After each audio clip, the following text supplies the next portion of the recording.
கோவில்பட்டியில் கடந்த சில தினங்களுக்கு முன்பு சிறுவன் மர்மமான முறையில் அவரது பக்கத்து வீட்டு மாடியில் இருந்து சடலமாக மீட்கப்பட்ட விவகாரம் குறித்த வழக்கை விசாரிக்க 2 ADSP 4 DSPக்கள் கொண்ட 10 குழுக்கள் அமைத்து விசாரணை நடைபெற்று வருகிறது.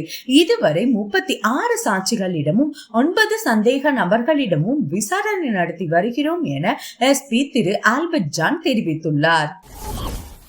தூத்துக்குடி மாவட்டத்திற்கு ரெட் அலர்ட் விடுவிக்கப்பட்ட நிலையில் நேற்று முதல் தொடர்ந்து மழை பெய்து வருகிறது.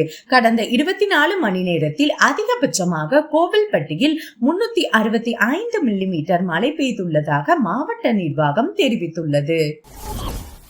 தூத்துக்குடி மாவட்டத்தில் 639 குளங்களில் 32 குளங்கள் 70% நிரம்பியுள்ளன என மாவட்ட ஆட்சியர் தெரிவித்துள்ளார்.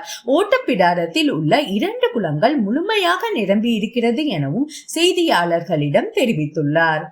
கோவில்பட்டி மற்றும் சுற்றுவட்டார செய்திகளை பெற வணக்கம் கோவில்பட்டி பேஜை ஃபாலோ பண்ணிக்கோங்க.